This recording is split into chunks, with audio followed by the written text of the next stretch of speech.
It's Living for the People on 91.3 FM WBNY. WBNY Buffalo. The views expressed on the following program are not necessarily those of 91.3 FM WBNY, the United Students Government at Buffalo State, or Buffalo State itself. Due to the opinionated nature of these programs, listener discretion is highly advised. If you have any questions or comments about today's program, you can give us a call at 716-878-5104.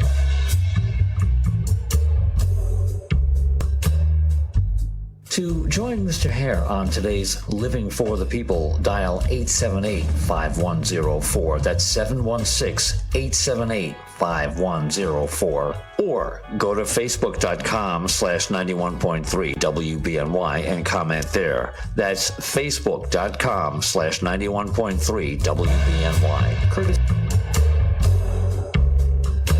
All right, welcome to Living for the People. This is L. Nathan here. Welcome you to our broadcast, focused on providing you insight into events shaping our national and regional world and the facts behind those events and policies that are shaping our world for today and for tomorrow.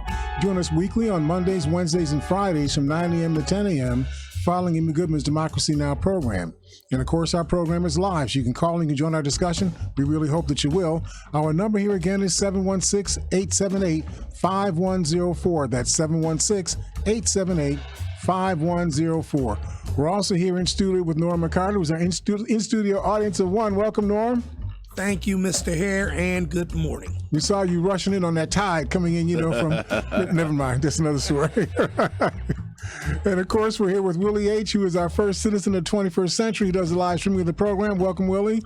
Well, welcome everybody to Living for the People with L. Nathan Hare. And of course, we have to talk a little bit more about this. Is this the third indictment now, federal indictment of Donald Trump? Wow. America cannot afford.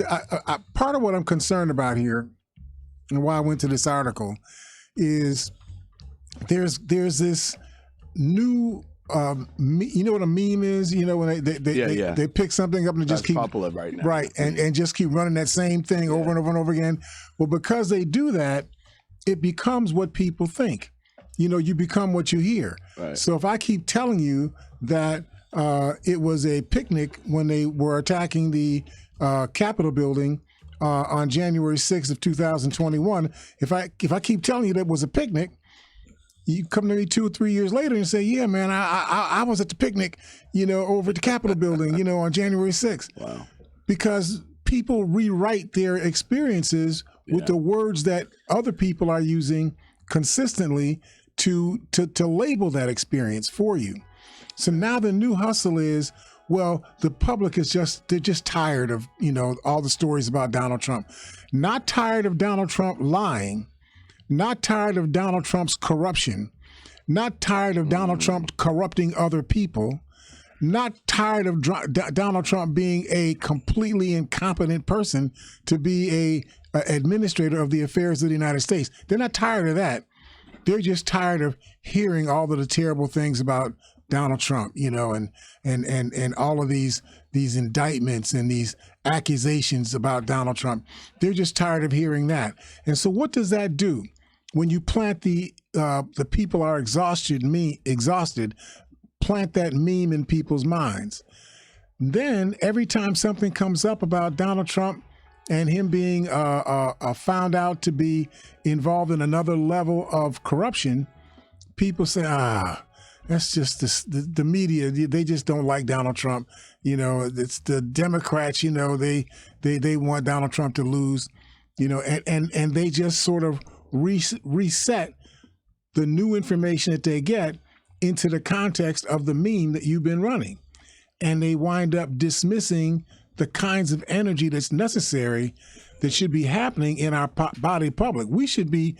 If anything, American people should be doing like those people in other countries. They should be protesting in the streets saying, why is Donald Trump's name even being allowed to be spoken in the United States? Get him out of here. That's what should be going on, given the level of depravity this man has been engaged in. So I don't know, Norm, you're a citizen. Tell us how the citizens see. Well, the way I see it, Mr. Hare, excuse me. instead of running it in meme form, and constantly doing that, the media should do what the media should do. That they should run the story correctly and how it is, so that the people, since I'm one of the citizens of the people, so that we can see what it really is and we can see exactly what's going on, and then we can formulate a very positive opinion on what we're seeing. And you need to know why something is wrong. It's not enough for you simply to say that something is wrong and make it sound like it's just two different political perspectives on something. Right. That's not the issue. It's whether or not what was done was wrong. So when you obstruct justice, if I'm trying to figure out how did people collect together where 6,000 of them attacked the Capitol building of the United States, all came at the same time with the same message, Donald Trump sent me and so on. How did that happen? When the media talks about the incident of the January 6th insurrection, the media should also talk about why it happened, or at least what they have assembled as the basis for why they think what occurred did occur. As close to reality as possible. As they can, right? Yeah. And where you've got something that you think applies, but you don't have an actual provable fact to support it, then just say, I can't tell you factually whether this went down like this or not, but it appears to be this way, to us. Yeah. Or don't take an opinion, state an opinion about it at all. Because people looking at memes, when you see a meme, you look at this is joke form. Right. This is almost like playing. And this ain't nothing to play with. This is reality. That is exactly it. That's exactly it, Norm. Yeah. So this is what I've been wrestling with. Donald Trump has succeeded in normalizing racially polarizing speech as free speech. I know it's racially polarizing, but it's free speech, so I can do it, and you can't say anything about it. If you got a speech you want to give yourself, give your own speech. This is my speech, right? That's what Donald Trump is saying, and he's normalized this, and he's got Americans now repeating it, right? So American people in the public are saying, "Well, I know Donald Trump said that, but it's free speech." Then Donald Trump has normalized Republican officials ignoring congressional subpoenas. Now, when I was growing up until the investigations on Donald Trump, the idea that the Congress could issue a subpoena to demand that a citizen come forward and testify before Congress, the idea that you would say no, I'm not going to obey that subpoena, never crossed my mind. I didn't know that it was possible for you to say no. I always thought that if you got that kind of a subpoena, if you didn't show up, the federal marshals would come and get you, right? Gotta go. Trump, he trumps all that. You know what I mean? I thought they would like lash you to a chair or something and force you to have to testify. But Donald Trump has gotten away with that. Trump has normalized Americans trading favors for advocacy with foreign governments.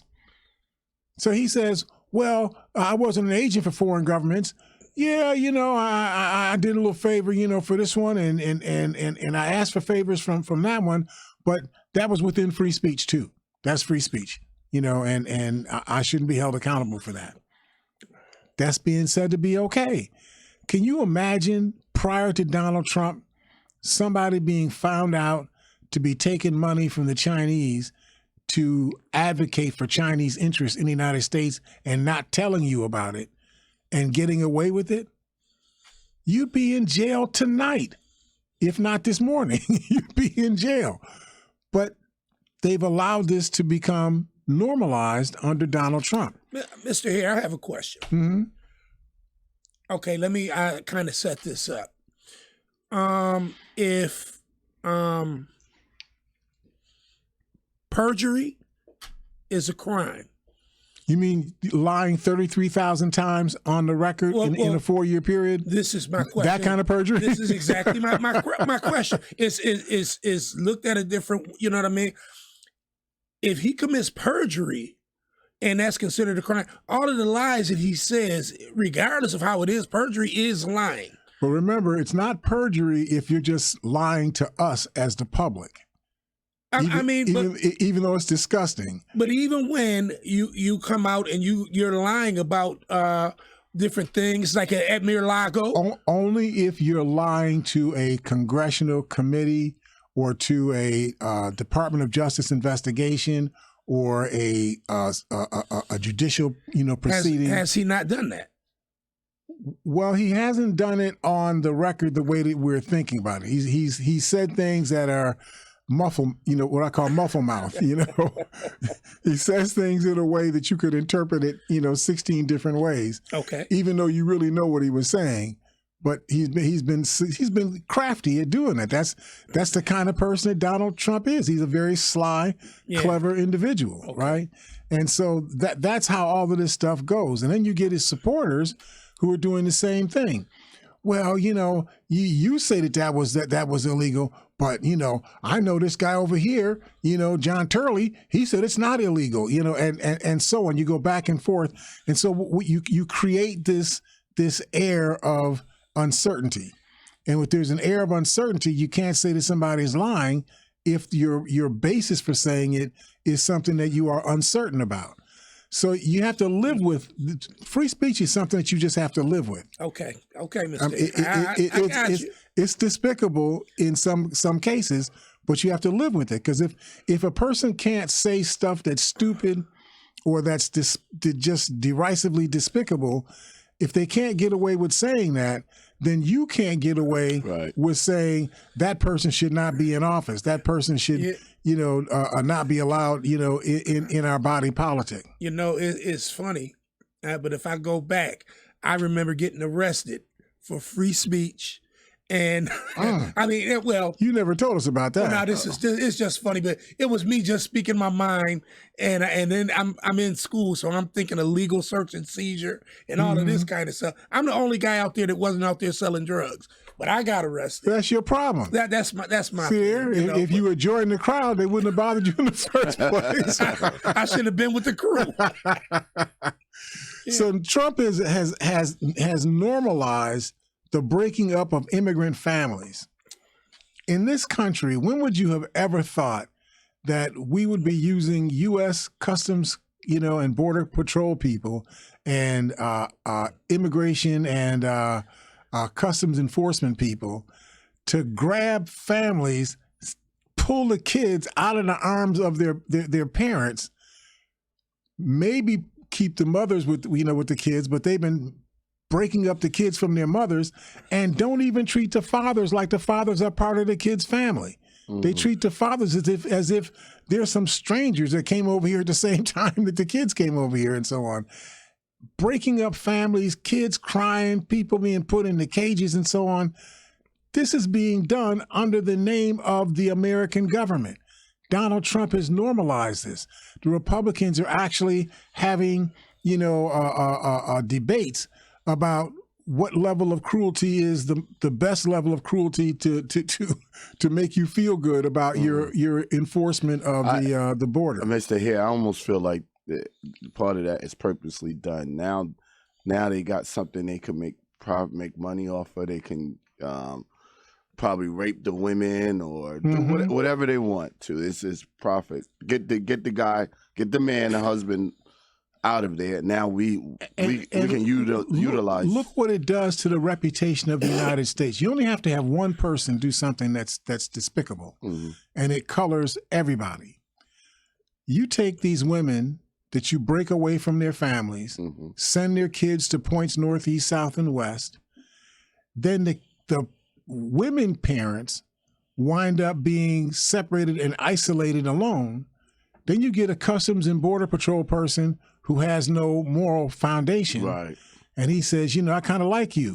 You could stay here for 30 days if you give me some favor. Right. Or you can stay here for 2 days and give me some favor. Or maybe you can't stay here at all. I'm just going to take the favor from you anyway. Right? Wow. Right? I mean, that's correct. And then that gets out into, the stream. Somebody from Democracy Now!, or somewhere finds out that happened, and then that gets told, and it puts a color on the immigration, customs, and enforcement officials, the ICE officials, and the Customs and Border Patrol officials. It puts a color on them that makes them all appear as if they're despicable people.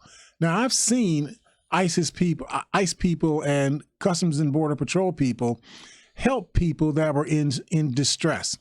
You know, people that were trying to cross the river, people that were had gotten across the river, were on land, had run out of food, run out of water, and help these people and so on, right?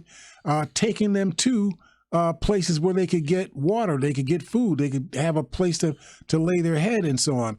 I've seen our federal employees doing that. Right, and I have to agree with you too, because now I do night security, and American is taking care of a lot of refugees, immigrants.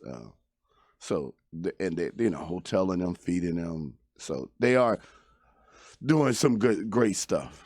See, but it colors our reputation as a country when this lady can say that she was raped, by this person. Yeah. This child, a girl child, 8 years old, getting molested by somebody wearing the uniform in the United States. Yeah. Okay. I can see that happening. That sort of stuff, right?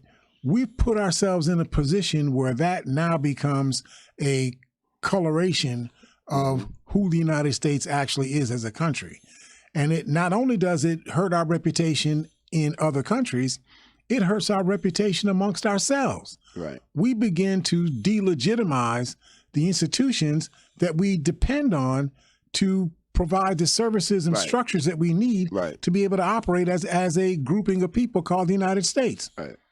So then there's one more thing, that I had written down. The Republicans have actually gone so far as taking critical race theory and kindergarten through 12 African history inclusion in American history as if those are the same thing. Including African history in the teaching of American history has nothing to do with critical race theory. Critical race theory says that the reason why police appear to be an occupying force in Black and brown communities around the country is because the police were constructed. Critical race theory would say that police were constructed for the purpose of monitoring, inspecting, interrogating, containing, controlling Black and brown people in this country as enslaved people, or as you've taught us, any white person could do the same thing, right?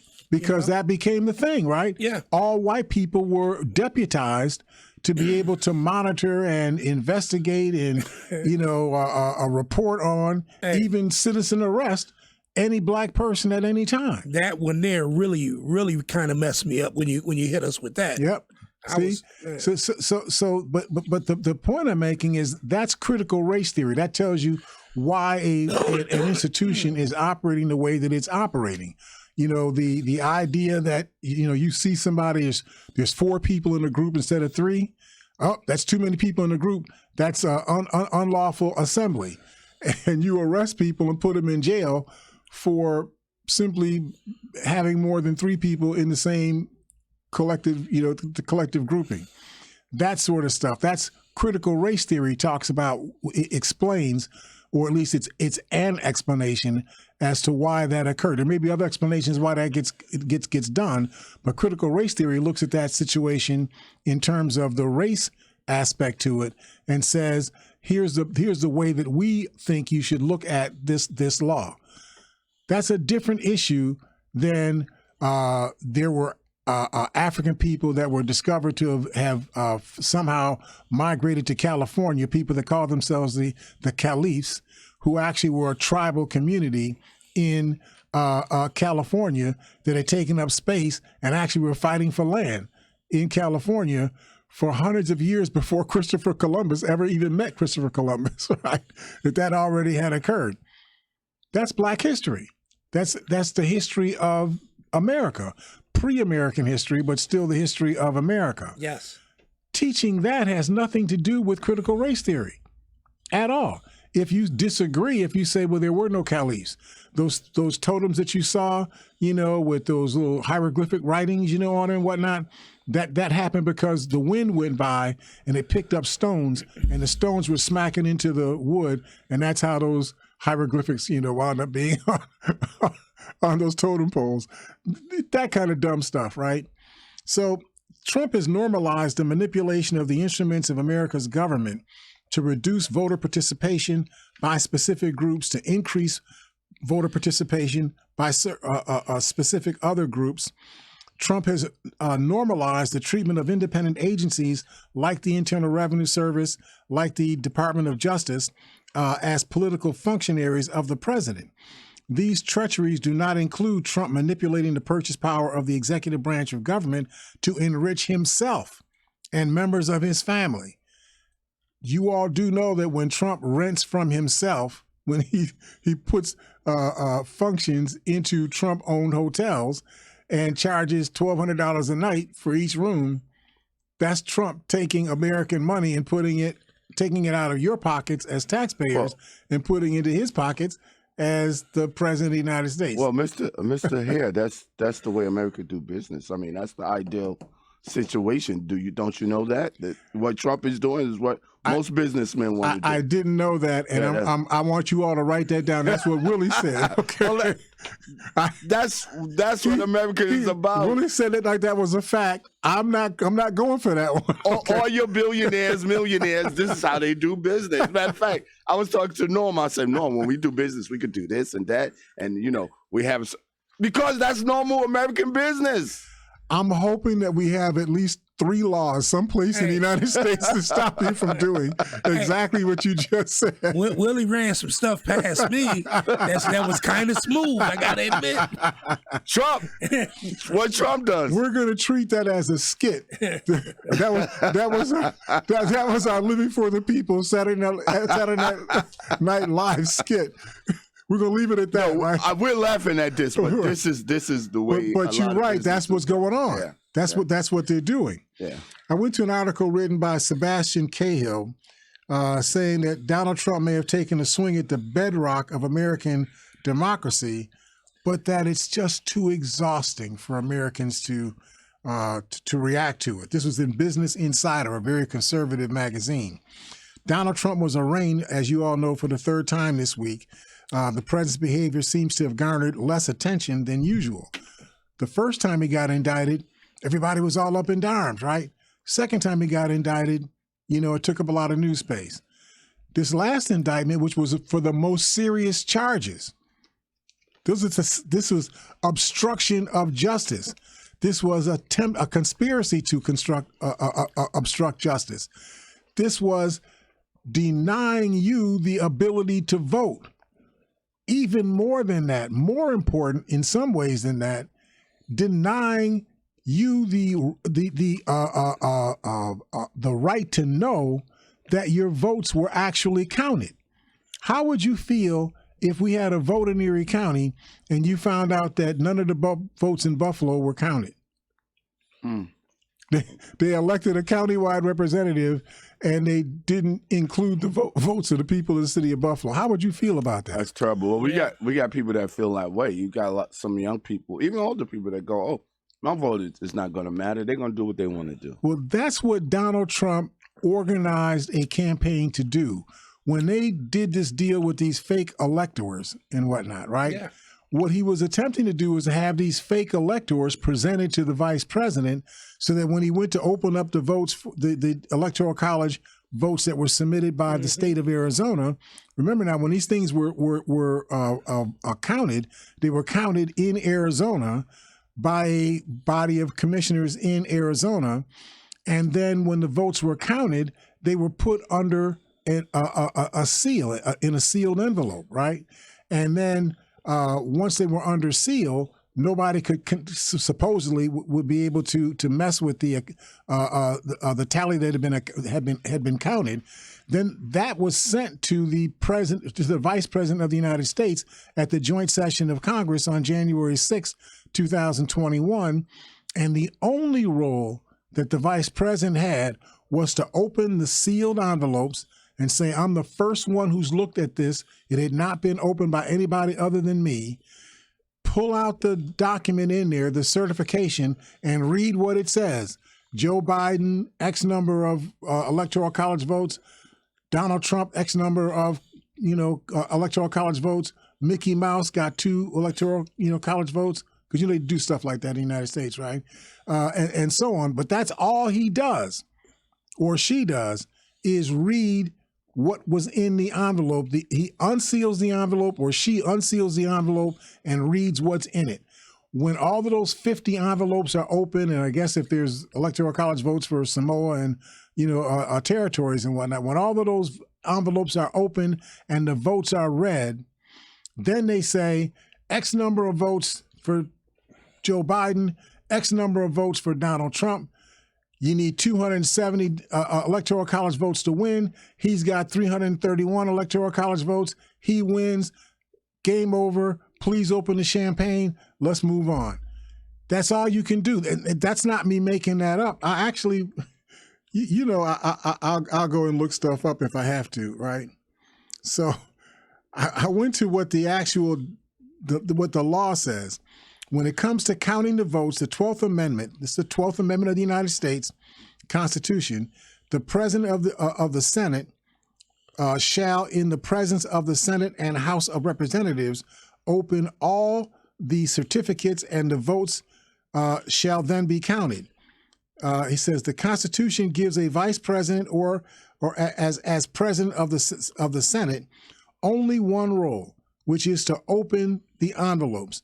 The vice president's constitutional duty to open envelopes is ministerial.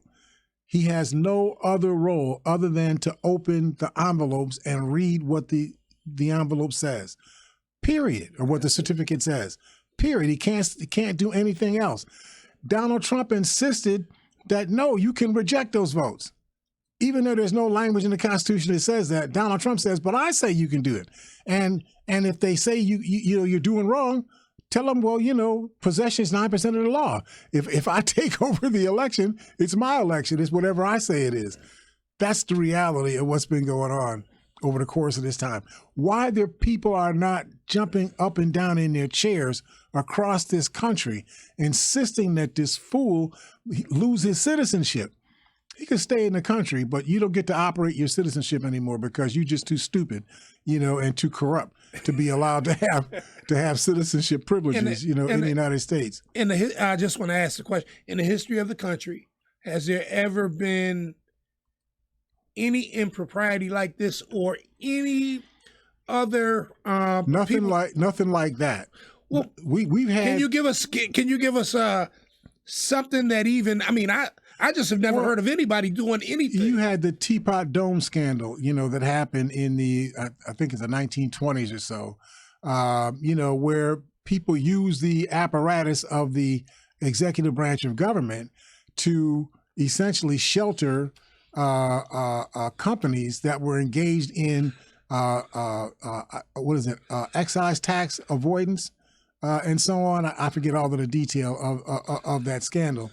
We've had presidents that have done unsavory things before, but nothing like this. This is a different thing altogether.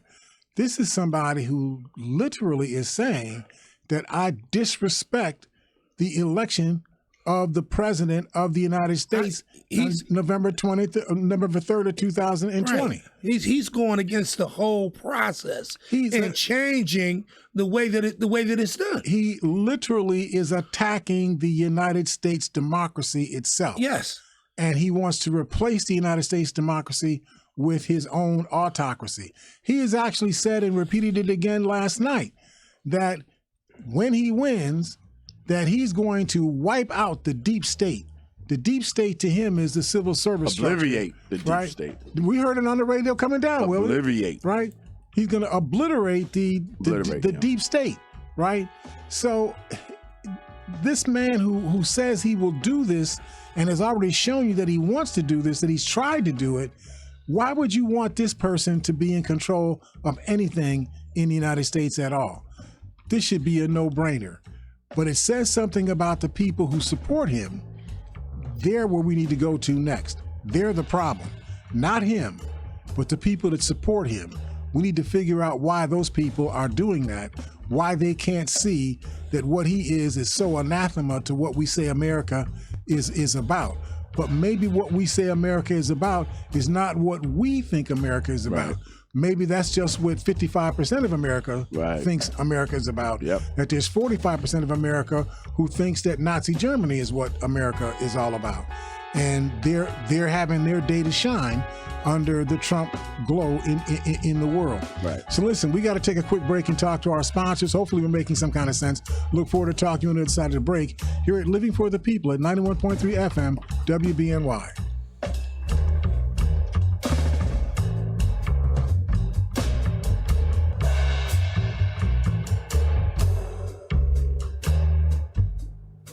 They are our love bugs and companions. They are our pets, our family, and they make life better. When we face unexpected challenges, so do our pets. That's why we're on a mission to support people and their pets. Whether donating a bag of kibble, sharing an Instagram post of a lost cat, or welcoming a foster pet into your home, every bit of kindness counts. Visit petsandpeopletogether.org to learn how to be a helper in your community. Brought to you by Maddie's Fund, the Humane Society of the United States, and the Ad Council. 91.3 FM WBNY is proud to present Democracy Now! With Amy Goodman. Welcome to Democracy Now! Award-winning investigative journalism. Is the NRA imploding? Providing relevant analysis that makes you think. Secret State Department documents, including evidence of U.S. war crimes. Fact-finding reports you will not hear elsewhere. Democracy Now! Airs Monday through Friday, 8 a.m. on 91.3 FM WBNY Buffalo.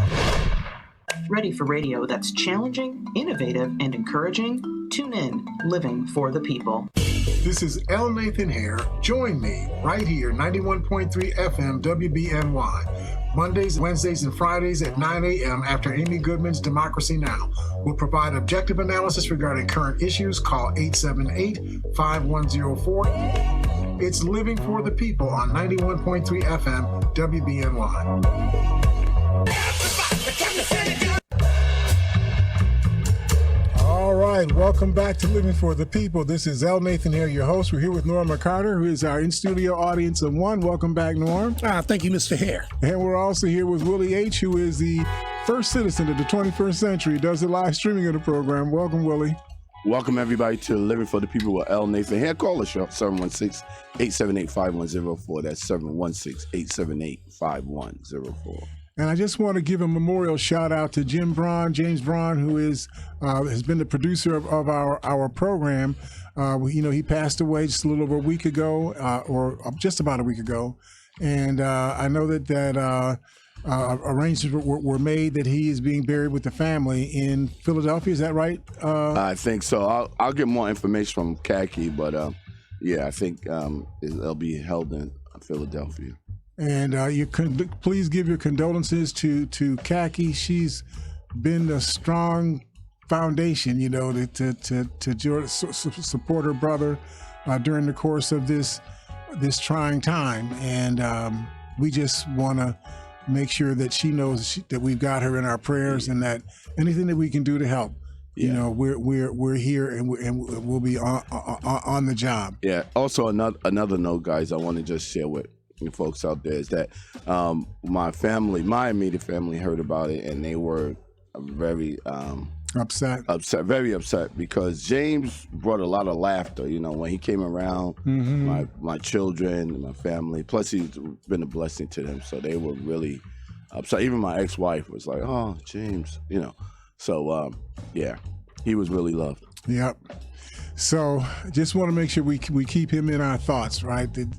Everything comes out of something. Yeah. And this is something that came out of the spirit of James Braun, and we wanted to make sure we continue to acknowledge that and memorialize that. Right. We'll give you more information about memorials as we go along. I wanted to talk a little bit about Willie's cousin. Uh-oh. Willie has a lot of cousins. Every time I turn around, he's got another cousin. Which cousin of this? This one's from Florida. Oh my God, cousin Ron. Cousin Ron DeSantis, right? Now, Ron DeSantis, I'm mystified as to what really is the United States. Ron DeSantis decides that he doesn't like people that are LGBTQ plus people. What his issue is, I'm not completely clear, but he doesn't like, that set of people. It's probably a religious type or of deal. Maybe he just feels there's 8 votes he could get if he says he don't like those people. So, he's just pimping for votes. I don't know what this is all about, but what he did is he puts forward this policy that you can't talk about LGBTQ people in any of the text material that children are exposed to in their K through 12 education. Right. So if you have a book and it has a little story in it where John and Paul are walking down the street together hand in hand because they're crew with each other, whatever that all is, right? He says you can't do that. Now, I just want to help us, I want to put a premise here first, right? Okay, please. The premise is that it is not illegal in the United States for John and Paul or whatever I just said, to walk down the street holding hand in hand. That's not illegal. Matter of fact, little children walk in the street. You have little boys holding hands a lot of times when they're in the class. And it's no more illegal for 2 boys to be holding hands than it is for 2 girls to be holding hands. Exactly. Or for a girl and a boy to be holding hands. Right. It's not illegal. Right.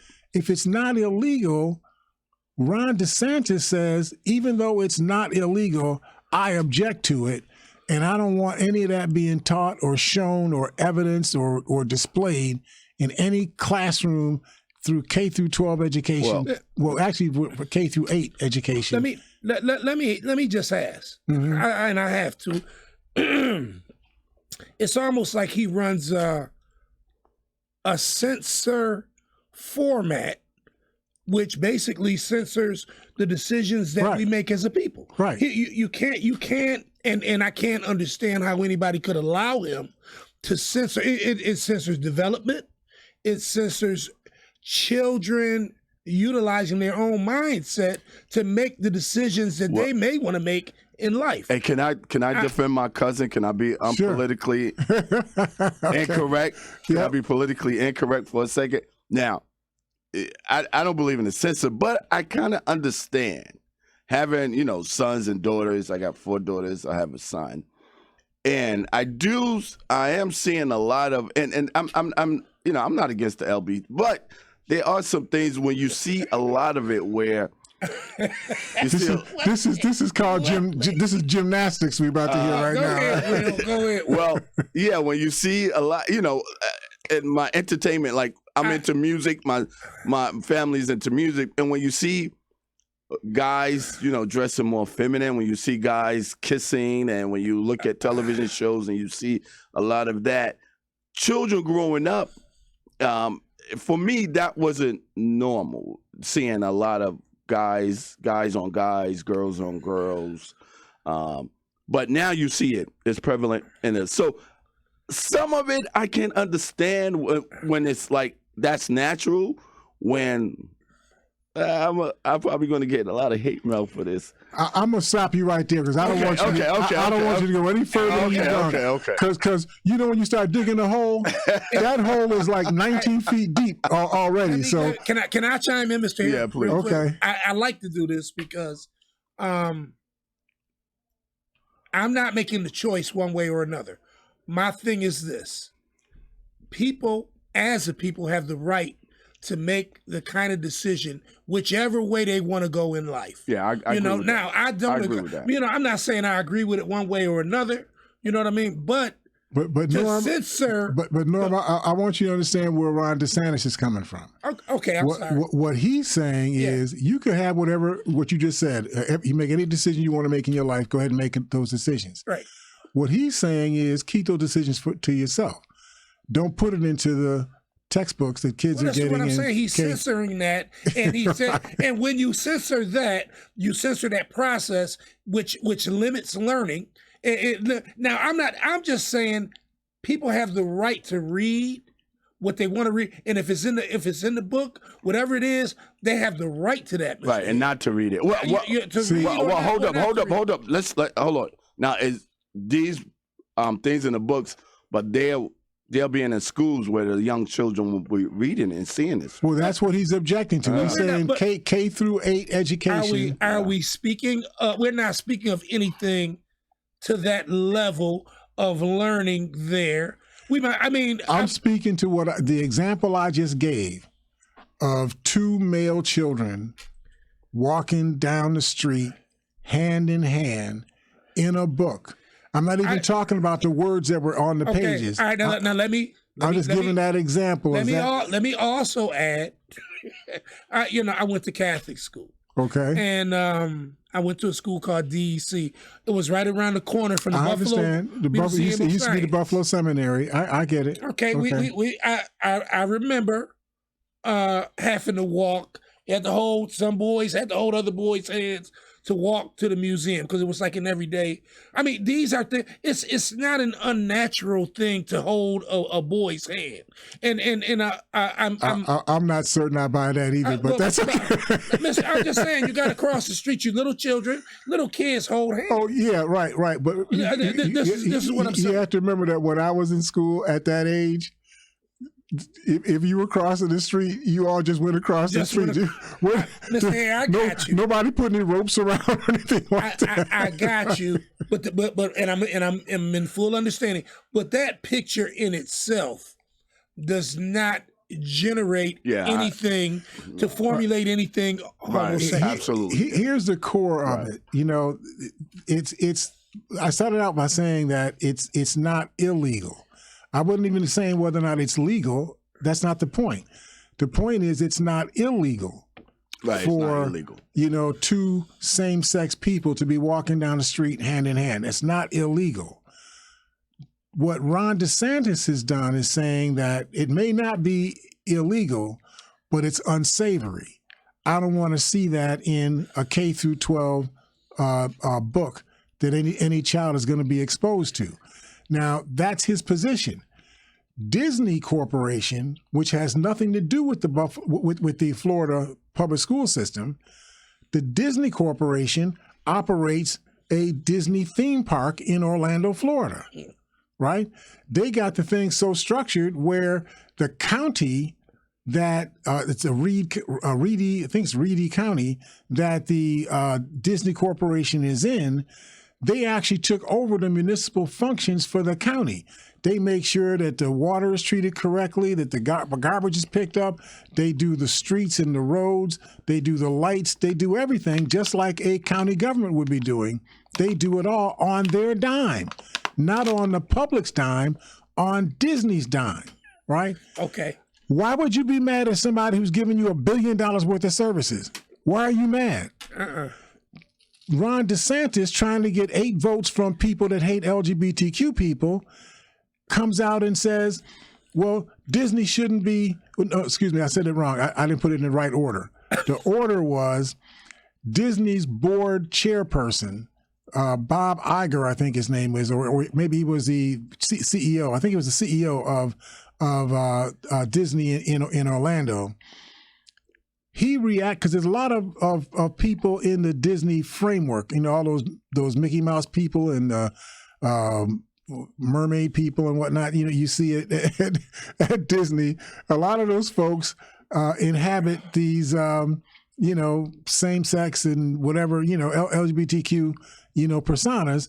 They don't do it like as a part of their show, but there's a lot of those folks that are employed with Disney. Their lifestyle. So right. Disney's feeling kind of pressed, right? I mean, they're saying all of this ugly stuff about any reflection of the reality of LGBTQ people in Florida, and yet I got all of these LGBTQ people that work as a part of the workforce. They're not all of it, but they're a significant part of the workforce in Orlando, Florida. Right. So Disney's saying, well, I can't go with this, right? You're making my employees feel like they were aliens or they're like undesirable people and whatnot. Right. My employees pay taxes.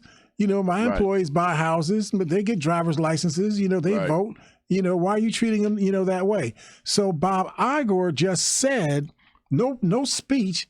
He just said in the course of some a meeting that was being held, he said they asked him about what Ron DeSantis was doing, and he said, "I don't agree with that. We think that LGBTQ people are people like everybody else's people, and whatever anybody else has the right to do or be, they have the right to do or be. Period. There should not be any question about that." Right. Ron DeSantis then lost his shirt. You ever see somebody lose their shirt? Like they have a sport jacket on, but the shirt rips out from under the sports jacket, but the sport jacket is still there. he had one of those kind of cartoon moments and whatnot, right? And he said, what? Bob Iger said, what? Who does he think he is? I'm the governor of Florida. I say it's got to go this way, period. So I'm just trying, this is the story that I was trying to get us to understand. And I'm a little bit, as Willie is, a little bit ambivalent about some of my feelings on this, but here's the reality. I go to my daughter. My daughter's almost 50 years old now. She's 48 years old, and she's learned the things in her life stream that were not learnable in my early life stream because they didn't exist then. Right. So I allow her to help me understand perspectives that I don't have in myself right now. Right. My daughter's done the same to me. Right. And so what my daughter says to me is, well, Daddy, a day is going to come 30 years from now where there's going to be nobody like you. You are essentially a dinosaur. The world that exists right now and the world that will be 30 years from now is a world where it'll be normal for men to be married to men, where women will be married to women, where, the example I gave of same-sex people walking hand in hand down the street and whatnot, that is going to be not just normal. You would not even 30 years from now, you won't even remember that it wasn't normal. I have to disagree myself. As I say, now I'm supposed to be the voice of the people. Yeah, help me now. You're talking out of both sides of your mouth now. I'm actually really. I'm understanding what I said earlier. But when it comes down to here, is that to me is, I don't think it should be considered a normality. I think that it is something that does happen in our society by choice. But I do not consider that as something 20, 30 years from now that will be the status quo or be normal. And I'm saying to you that my daughter is saying, and I think that Willie's daughter is saying the same thing, that you and I are wrong. I'm on the same page with you. I know you on this subject. But you and I are wrong. Okay. But 30 years from now, you and I are going to be the only ones left that don't think that this stuff is normal. Mr. Hare, can I take this somewhere else real quick? Okay. I just want to do a quick segue. Sure.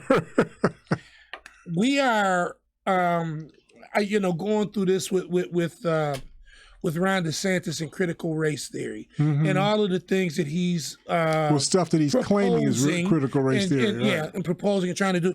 But in going against Bob Iger in itself, Bob Iger runs a multi-billion-dollar company in Disney, which is way bigger than Ron DeSantis. And I think that the pull and the power that he might have in himself.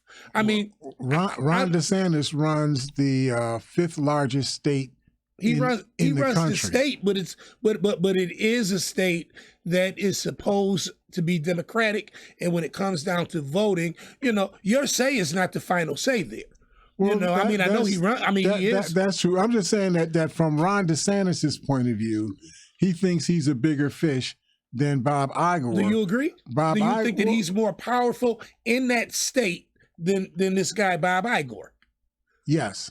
Okay. He is. I mean, I hear you, but he's more powerful in the sense that he's changing education law in the state based on his snapping his fingers. That's what I'm saying. But my point is, he proposes something, but democratically speaking, this is something that should be voted on and voted out. You know what I just can't. Well, I can't fathom. I won't put the voted out part of it, but it's something that should be voted on. Well, whatever the citizens decide, that's what they decide. Well, I understand. I'm not prejudging that. I understand. I just don't agree with what he's proposed. So I guess my concern here is that DeSantis represents what we would historically refer to as a reactionary point of view. You're reacting to something that is a change that is taking place in your society, and you're not reacting to it on the basis of what is the law or on what is morally sound. You're reacting to it based on it being something that you just don't like because it is moving in a direction that you don't feel comfortable moving in. Yeah. Right. So you had reactionary people that went nuts when you bought a house on Humboldt Parkway and East Utica, and there were only German Jewish people living in that area at that time. So those German Jewish people said, what's going on here? Why is this black guy got this house over here, on the corner of East Utica and Humboldt? And so people started saying, maybe we need to move out of this area. And then they started doing blackballing. And I won't go through the whole, framework on that. But my point is that that's what reaction is about. Yeah. So you get people like me. I won't even blame this on you, Norm. Okay. You get people like me who grew up in the 1950s and the 1960s where this stuff that we're talking about right now was never talked about out loud at all. Yes, sir. Nobody around me did that. Nobody in my family was like that. I don't have any context that I was raised in where that was normal in my context. Right. So when I bump into it, I react to it based on what my historical associations, had been, what I had understood to be normal. I get this, which it seems abnormal to me and unsavory to me. I have a reaction to it. But I just want to make this last point. And I'll go right back to you. I got you. When I say I reacted to it, I was reacting to it based on my visceral, emotional reaction to something that didn't make any sense to me. But I was not reacting to it based on whether or not it was legal. The reality is that person doing whatever they said that this boy was who got stabbed, a couple of days ago, the guy that was the drag dancer or something like that. What he was doing may have looked unsavory to you, but it was not illegal for those people to be doing that. Righteous. And they were at, I think, a gas station, and they were getting gas, in their van. Fitting. And they had the music on, Beyonce's doing her thing and whatnot on whatever the record was that was playing. Right. And they were dancing in the street as some of the guys were filling up the gas tank. And somebody came by and saw that and said, I object to that. What are you doing? That's despicable. Well, there's nothing despicable about it. It wasn't illegal. They weren't disrupting traffic. They weren't harming anybody. Right. So there was nothing to object to, but they did. And they ended up causing a fight, and then they stabbed somebody. Wow. Now, you stabbed somebody for doing something that was not illegal, that was not harming anybody, right? That's what reaction is, see? And so whenever you allow yourself to be driven by your emotions or by your sort of preconceived notions about what you thought was good or bad, and you don't govern yourself by the law, you put yourself in a dangerous position. Well said, Mr. Hamilton. That's what happened there. Well said. I'm sorry, Norm. Go ahead and say what you were going to say. I get it now. I'm just kind of I'm a little bit off on this particular subject. As I say, Ron DeSantis, he's proposing certain things. I wasn't actually siding with. I want to be clear on this. Bob Iger and the things that he represents. There are almost two things that are comparable. And when you put one against the other, which I wasn't really trying to do, it's just what Ron DeSantis is trying to censor something, and Bob Iger is defending his co-workers who are already in a certain way. You know what I mean? I'm very similar. And you're right. Very similar. All Bob Iger did was express an opinion, and it's like one sentence. Yeah, it wasn't like he gave a speech, just a one sentence remark. But he gave his support to the idea that LGBTQ people have just as much right to dance and walk and eat and do whatever anybody else has the right to do without any restrictions from anybody. Right. Yeah. And the idea that you keep talking about them like this, you make them targets, by talking about them like this. Absolutely. You should stop doing that. What you're doing, Ron DeSantis, is irresponsible. Yeah. That's what Igor was saying, right? Understood. But Ron DeSantis then reacted to Igor like, who the heck are you to be telling me what I know we got just a few minutes left, but who the heck are you to be telling me, what's right and what's wrong and whatnot? I am, Ron DeSantis, the governor of Florida. And if I say this is what right is, that's what right is. That's essentially what Ron DeSantis is saying. Yeah. My concern is that there are so many people in the state of Florida who agree with Ron DeSantis. That's the problem. That's where my point was. I wanted to make. I don't agree with his mindset, and then I look at this as being a Democratic, and this is something that should be voted on. I do not. I'm kind of totally against anything that Mr. DeSantis is standing for at this point. So you object to his right to even think, right? And I reject the fact that he's even the governor of Florida. You want him to put a trap door over his mind and whatnot. Just stop talking. Don't say anything.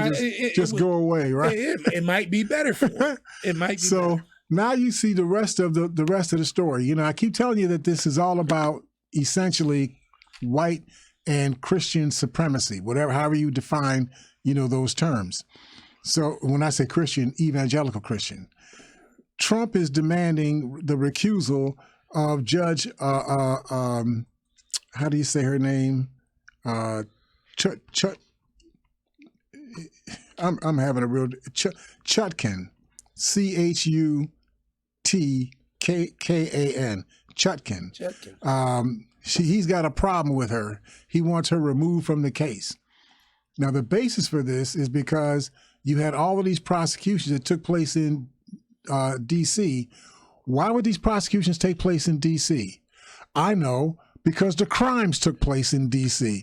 So you do the prosecutions in the places where the crime occurred, because those are the people that were victimized, were the people that lived in D.C. Yes, sir. Right? But Donald Trump doesn't understand that. He says, no, this trial should be moved. He says, I'm going to quote him. Let me quote him so I don't mess it up. This is what he says in caps.